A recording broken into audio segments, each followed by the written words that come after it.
This is for the question marks. This is for the outcast soul lost control that no one knows. Sing it for the can't go back. Sing it for the broken past. Sing it for the just found out life is now upside down. If you're looking for hope tonight, raise your hand. If you're feeling alone and don't understand, if you're fighting in the fight of your life, then stand. We're gonna make it through this hand in hand. And if we fall, we will fall together. This is for the second chance. This is for the new romance. Sing it for the loved in vain. Overcame. It's not too late. If you're looking for hope tonight, raise your hand. If you're feeling alone and don't understand, if you're fighting the fight of your life, then stand. We're gonna make it through this hand in hand. And if we fall, we will fall together. Together. And when we rise, we will rise together. Together.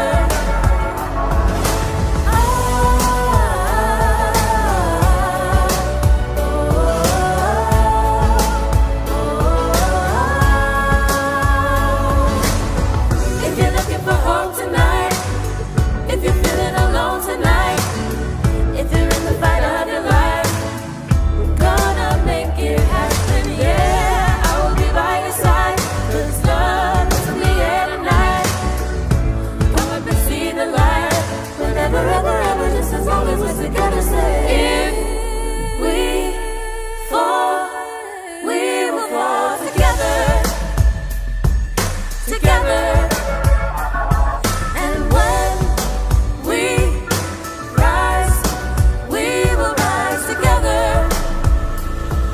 Together. If we fall, we will fall together. Together. When we rise, we will rise together. Together. Together we are dangerous. Together with our differences. Together we are bolder, braver, stronger. Hello and welcome to another Collective Vespers. We are thrilled to have you here once more. We hope you enjoyed our part 1 of this series where we talked about Romans chapter 1 and what a living sacrifice looked like. On this Vespers, we want to focus a little deeper on that chapter 12 and talk about one another and how following Jesus looks a little different than what we imagined and what love looks like in action. We hope you enjoy. Thank you for joining us.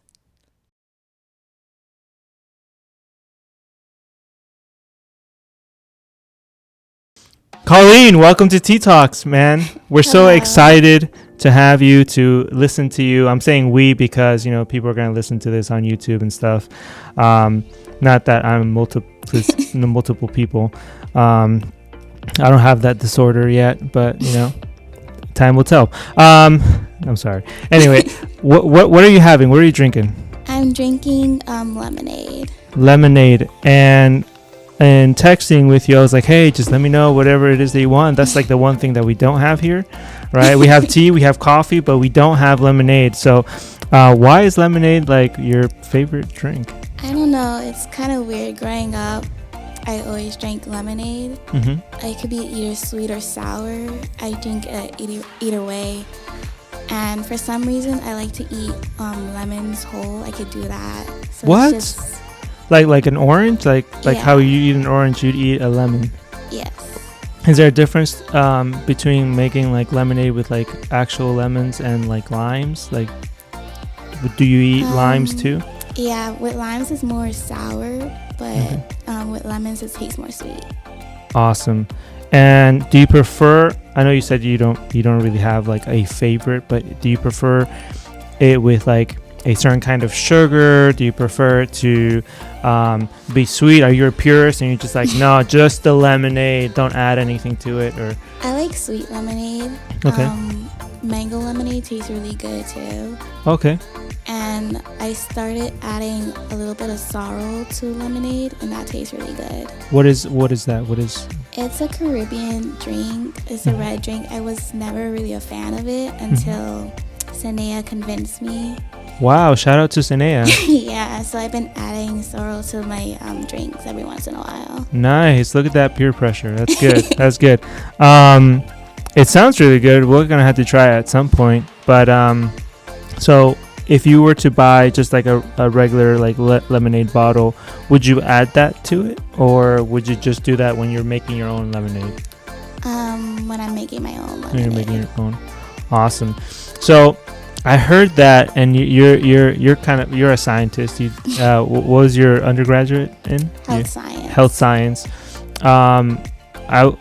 My education comes sometimes from TikToks that Nani forwards me, right? And so one of those things was like you can taste, what was it? Ions? What is it?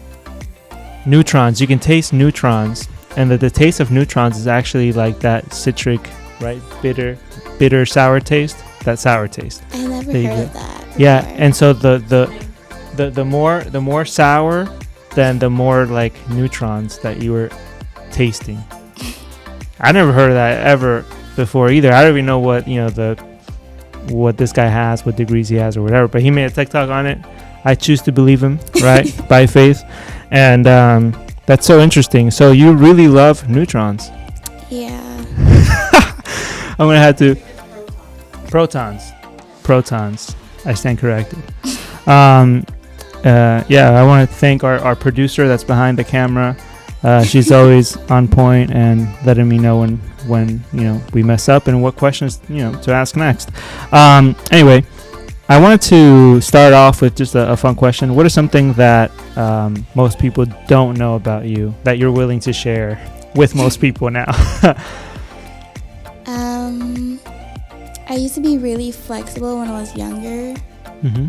So I used to like contortionist. I used to put my leg around my neck. What? And I used to look like a pretzel, but I stopped doing it because of bone moves. So it's just, I haven't done it in a while. Because of bone moves? It felt like something moved, so I stopped doing it. Oh, I see. But if you wanted to right now, do you think like you're flexible enough to do it, or it would take a lot of practice once more to get to that point? It would take a lot more practice. Okay. But you can touch your toes, no problem. Yeah. See, I'm deeply envious of you because I have never in my life, as far as my memory, takes me back, been able to touch my toes. Like, I have been able to touch my toes, but not like stretching. Like, I am so far from flexible. It's not, I mean, it's funny, but it shouldn't be. My phone? Sorry. We can cut that part out. Oh, I don't mind them seeing my phone.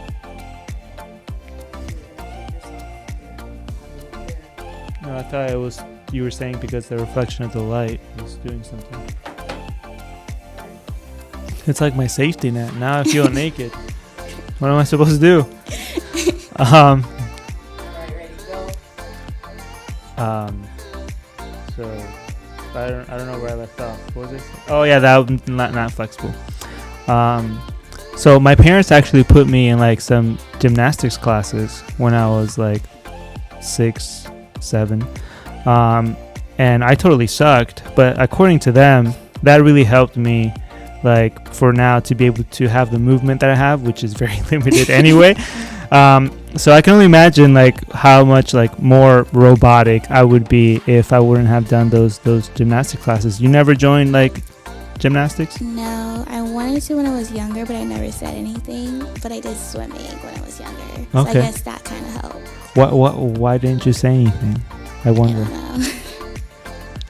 Okay. So we're talking about in this series, we're going through Romans chapter 12.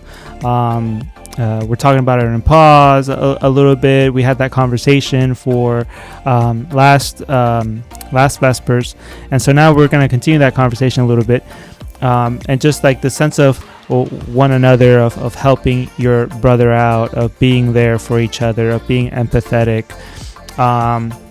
Is there a lot of that in college? Is there a lot of that specifically in the career path you've chosen? So in college, I joined an organization called Camp Kesem, where they basically help children dealing with their parents' cancer. So each summer, they'll spend 1 week away, but now because of COVID, we're virtual. It's 1 week away without their parents, where they could be just kids. And from that, I learned that in order for people to open up to you, you have to be vulnerable yourself. And it's okay for that people don't really know you, but as long as you start making a way for people to get to know you, then it's easier for them to trust you more. Dude, that's awesome. And can you give us an example of a way that you found yourself being vulnerable to someone so that they could open up? So I'm not really talkative, I'm more shy. So one of our campers was really creative, and we pushed that for her. And she decided to write a play. I don't really remember what the play was about, but all I know is about different animals. And I don't sing or dance at all. And so I had to go up on stage in front of the whole camp with other campers and counselors as well. And we let the campers put makeup on it, so I was a zebra on stage dancing and making zebra noises. Whatever she said, that's what we did. So I had to step out of my comfort zone. Wow. In order for her to shine through. Dude, so you had to be willing to look a little foolish. Yes. Yes, I think like that's my biggest fear, not my biggest fear, but one of my fears, like, yo, I don't want to look foolish. So till this day, not even be like, yo, let's go dance, right? Not even my wife, for those that don't know. And I'm like, no, because I don't want to look foolish. I don't really know how to dance yet. But you mentioned something interesting, which was like, you don't remember what the play was about. But I think like if we were to be that kid ourselves, I don't think I'd ever forget what the play was about, much like, when it comes to like church activities. We were talking here for a bit before we started, and you mentioned how, we used to have summer camp, right? With the different churches here in Miami, and what that was called and who your counselor was. And so those memories kind of stick with you when you're the one that's kind of, being the one that's like served, right? And I think like for sure that memory is going to stick with that child, even though you don't really remember what the play was about. They will for sure remember. And I don't know, I draw a lesson from that, I guess, because being pastor and stuff. But a lot of times some of the things that young people decide to do seem foolish, right, for the older generation. But if we do exactly what you did, right, we push those ideas forward. We allow them to dream a little bit, to think outside the box, to do things a little bit differently than we would. It causes a huge impact in their lives. I actually remember you doing a little bit of canvassing for that week of event, right, where you were like, hey, I'm going to be doing this if you would like to donate. I remember that. That's so cool. Okay. So tell us a little bit about yourself, like what did you study, what college did you go to, and what are your aspirations as far as like that? So I graduated from the University of Miami with a bachelor's in health science. Cool. And I had minors in public health, chemistry, and art because I really like art. Wait, you had 3 minors? Yeah, it wasn't that bad because it sounds horrible. part of my major had the chemistry minor in it already, so I didn't have to do much. Cool. And then for public health, I only needed 2 more classes. And I really like art, so I didn't mind taking the art classes. Nice. Art ended up being like your extracurricular like activity that I guess you would describe in high school. De-stress. Yes, that's awesome. You know, Lafitte actually colors I'm not saying this is the same, but he actually does like his whole coloring book thing. That's a way that he does the de-stress. I suck at coloring, so. But that's really interesting. Okay, so you majored in something scientific that I can't even repeat. I don't remember. Health science. Health science. Oh, okay, yeah, that should be easy. Health science, right? And you had 3 minors. You finished. It was mid-pandemic or towards the end of a kind of pandemic season here in the United States, anyway. What was that like? How did you feel when you finished, when you received that degree, or when you put on your gown, or what did you have family take pictures of you? Were you able to go to the university to take pictures? Like, what was that like? It's kind of funny because I remember at graduation they said that my class started off with a hurricane, so we were out of school for about a month in the beginning, and then we ended our school year with a pandemic. So it's just... So it's normal for you? Yes. Yeah. That's good. And so once you finished, what did your school do? Like, did they do like a virtual event where, you know, you kind of like got to walk, or what happened? It was in person. Oh, I didn't nice. really feel like graduation. Why? I don't know. I don't feel like I fully graduated college. It hasn't hit me yet. Okay. So when people see me, they still think I'm in my first or second year of college. Oh, okay, you just look young. That's good. Yeah. That's good. That's a good thing. And what's next? What's after, you know, after graduation? What do you got? I'm working right now, and I'm applying for medical school. Okay. And where are you working? I'm working at this eye doctor office. Nice. Good for you. He used to go here, Dr. McCullough. Okay, is this the other Dr. McCullough's husband? Yes. So it's Dr. Judy McCullough's husband. Yes. Okay, got it. So I'm his assistant, and it's been fun. Okay, cool. And are you learning a lot? Yes, I'm learning a lot about the eyes and how to interact with patients. Cool, that's awesome. Are you using some of the same, like, I guess, tactics that you used with your campers? Yes. Yes? Do they work with the older people as well? It does. I realized that I'm not really good at Spanish, so I have to break down big topics into smaller topics, so then I have to explain stuff in a simplified way. Yeah. So I'm learning how to do that. That's actually very difficult. I think like the easiest thing is for you to like kind of learn the material, and then it's just like however it is that you learned it, just kind of like copy and paste it to other people. But to be able to narrow it down to the bare, like, okay, this is what you need to know, and this is the simplest way for you to know it or to memorize it. I think that's very difficult, and it takes a really good teacher to be able to do that. So that's awesome. You're working on taking this exam to get you into medical school. How's that going?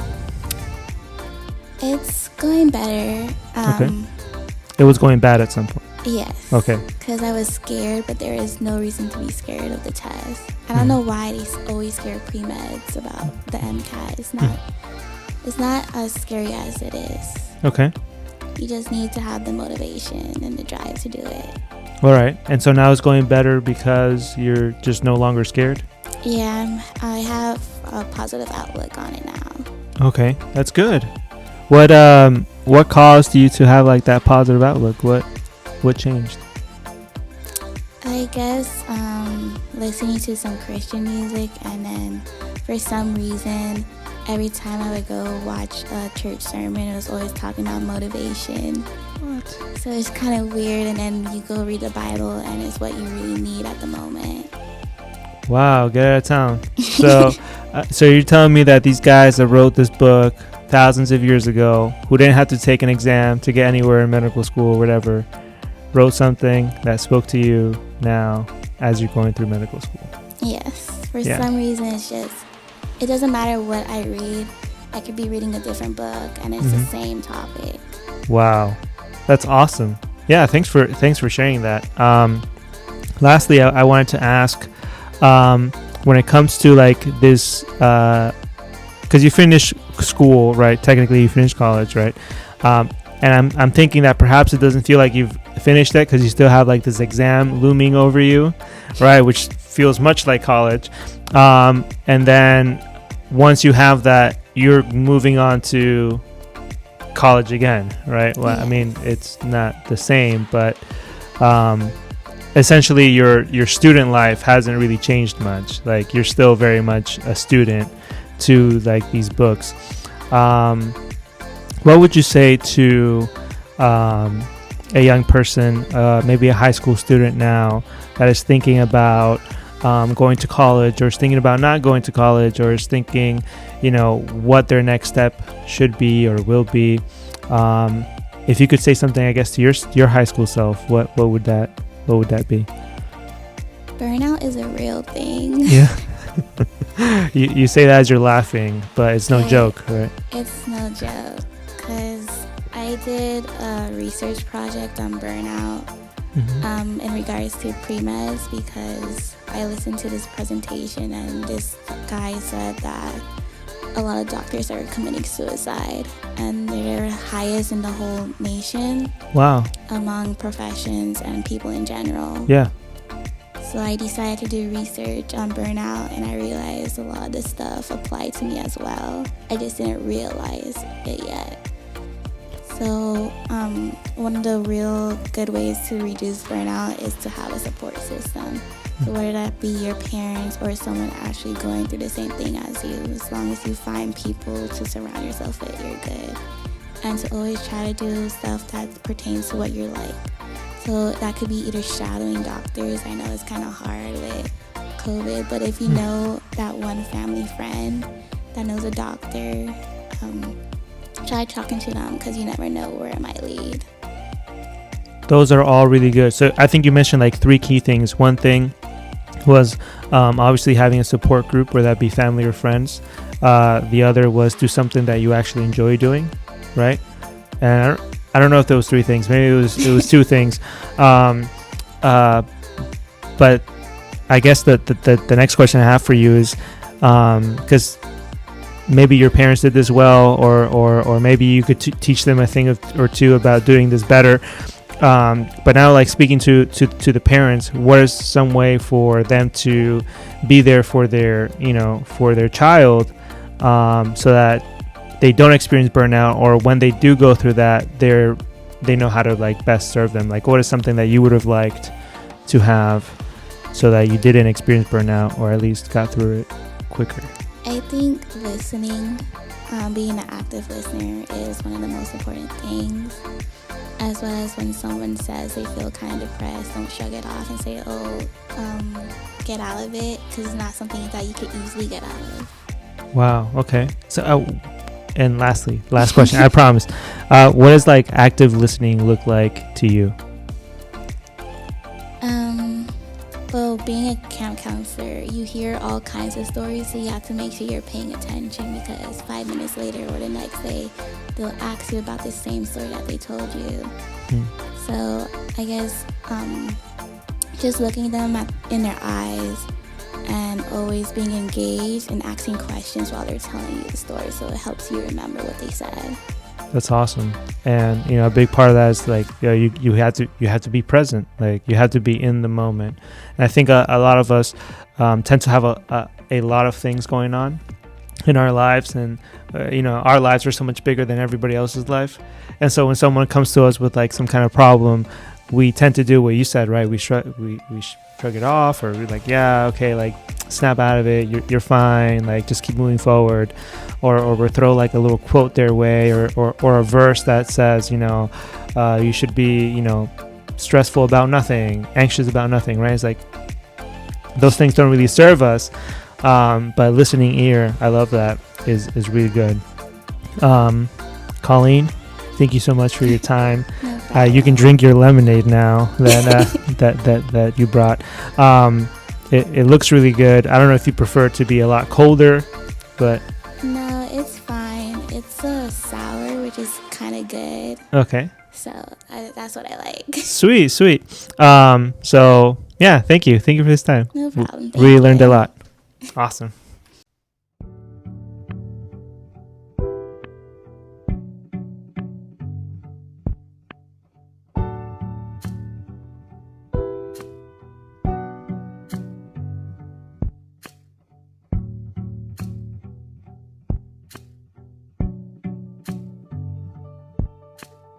When I look into the face of my enemy, I see my brother. I see my brother. When I look into the face of my enemy, I see my brother. I see my brother.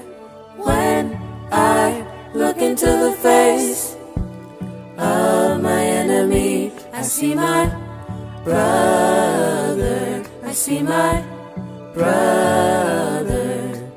When I look into the face of my enemy, I see my brother. I see my brother. Forgiveness is the garment of our courage, the power to make the peace we long to know.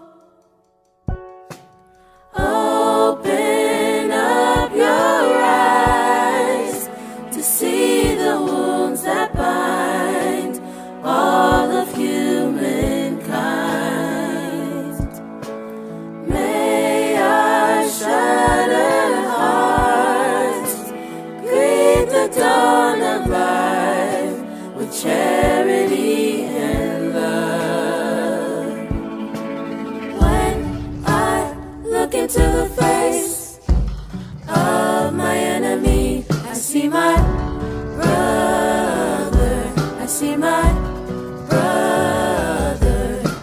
When I look into the face of my enemy, I see my brother. I see my brother. When I look into the face of my enemy, I see my brother. I see my brother. When I look into the face of my enemy, I see my brother. I see my brother. When I look into the face of my enemy, I see my brother. I see my brother. Let's pray. Heavenly Father, God, as we hear about your word, let us put it into practice, implement those words that we're listening to. Thank you so much for the conversation we were having with Colleen, and thank you for the opportunity you give us to worship, to raise our voices alongside each other in praising you, God, for the wonderful things you have done for us and for the wonderful and perfect being that you are, God. Please be with us tonight as we usher in these Sabbath hours. We ask this in Jesus' name. Amen. So going back to last week, we're going to be going through Romans, right? Romans chapter 12. And last time we went, not last week, but last time, right? 2 weeks ago, we went over verse 1, and we're not going to really move that far into everything. We're just going to touch on verse 2 today. But I want to go ahead and take this time to maybe mention some of the things or two really important things that I learned from Colleen in that conversation that we had very briefly for Tea Talks. And the first thing was to listen, right? She mentioned that time and again that it's important for her in that summer program that she did for her to listen to those children. And same, she suggests that we all take time to really listen to one another, that when we're going through difficult situations, it's not just about like trying to solve problems, but more so about being willing to be there in the moment, present and listen to each other as we just kind of express everything that we have going on.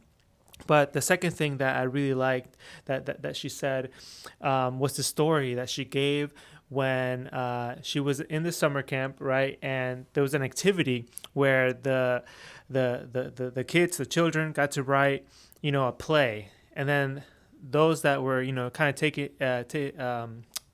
taking care of the children had to go on stage, right?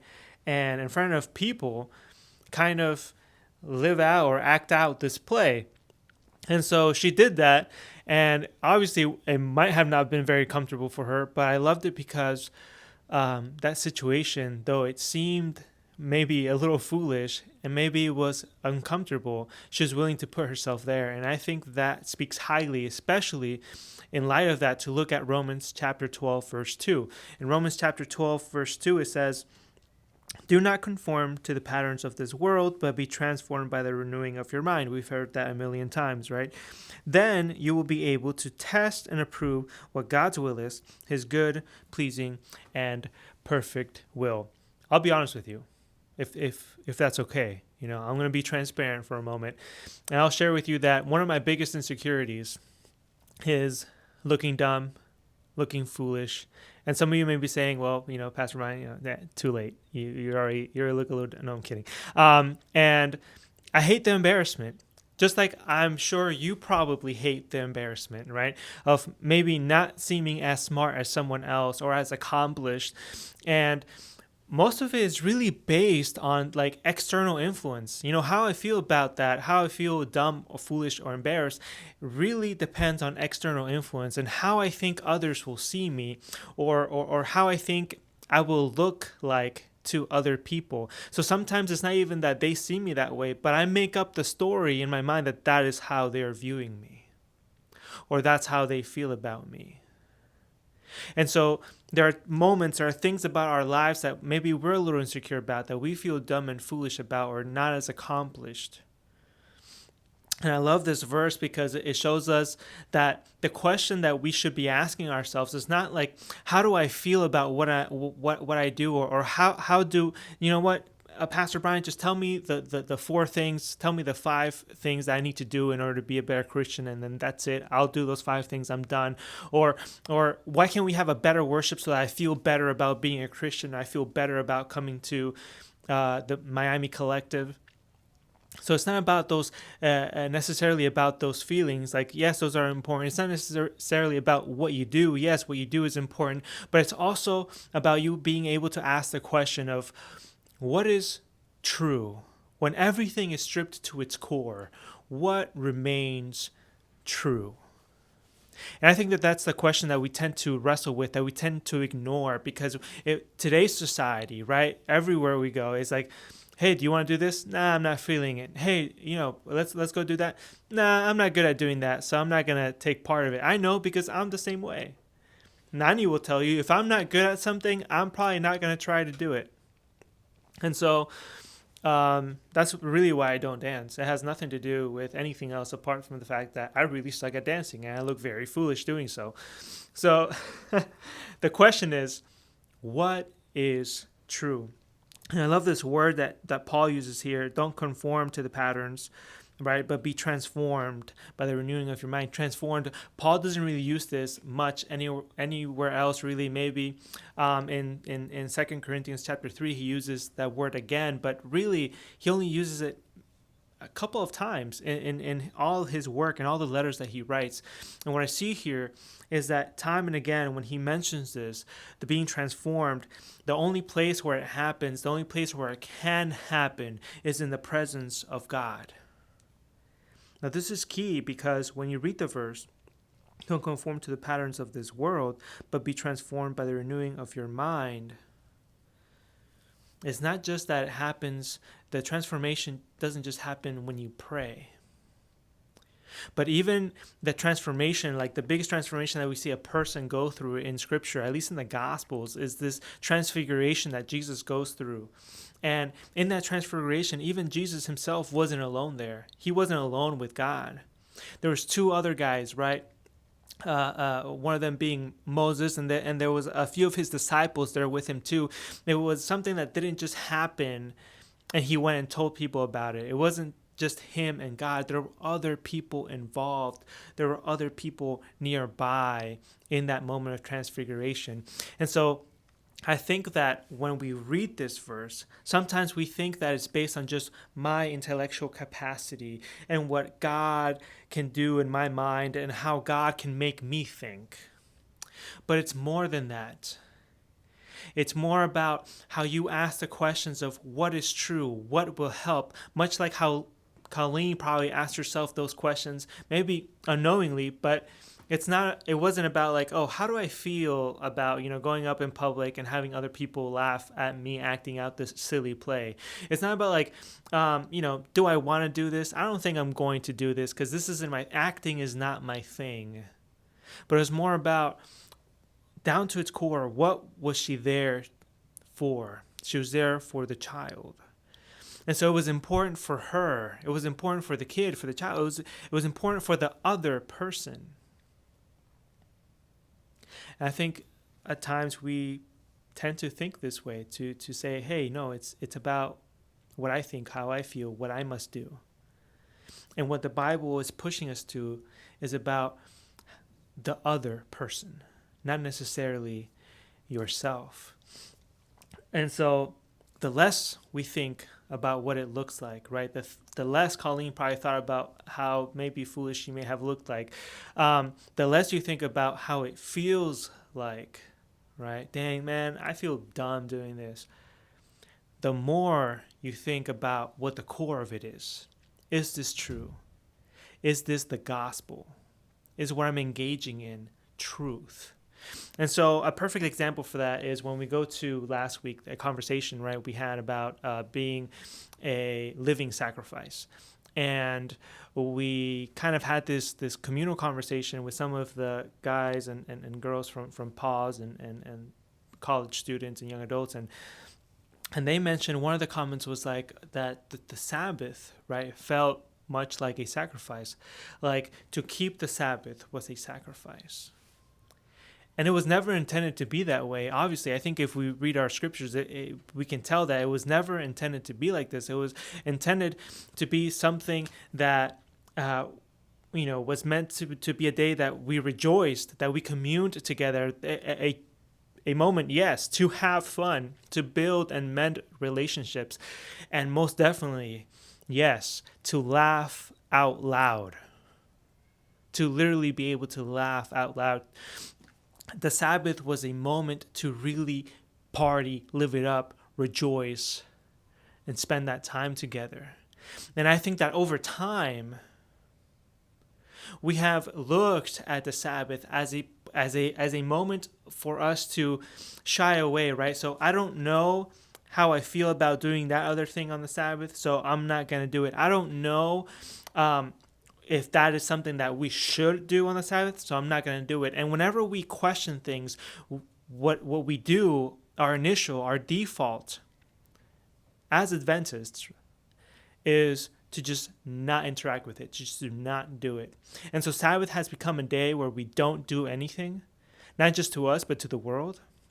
Instead of becoming a day where we really party hard, we live it up, we worship, we scream, we yell, we cry, we laugh, we learn,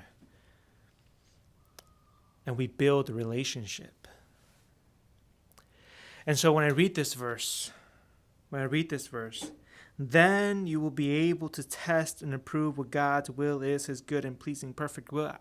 Listen, as you read the rest of chapter 12 of Romans 12, you will see that God's will for us continually is to love one another, is to put how I feel perhaps about something or how I would do something aside and do what the core of it asked me to do, to serve my brother, to serve my sister. And so I can leave you with this text and just ruminate on this for a moment and think, what is God really calling me to do? To the core of it, what is God asking of me? What is God asking of me?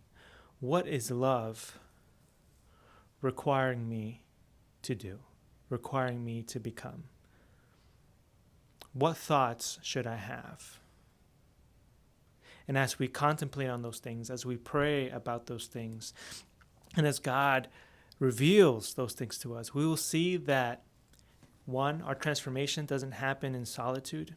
It doesn't just happen intellectually, but our thoughts begin to be molded because we're involved in sharing with other people around us. Even in his transfiguration, Jesus wasn't the only one who experienced a change, but everyone around him was able to see that change. I think that as we go through these times of transformation, it's not just you that God is looking to transform, but he's also looking to transform what others see him as, how others see religion, how others see God, how others see Jesus. And that largely depends on how we live out his gospel truth. So ask yourself, what is God, what is love asking and requiring of me? Have a great Sabbath. Thank you, Colleen and Pastor Brian, for teaching us such valuable lessons, especially the one, about hearing and listening to one another and being there, even if we might feel ridiculous in the moment, but then later on, not even noticing the impact that can be done when we practice that love, when we have that love in action. We hope to see you next time with a new topic. And don't forget to follow us on Instagram at miami.collective. And make sure to subscribe. It's so easy. Do it right now. We hope to see you next time. Remember, we air the first and third Friday of each month. See you in August.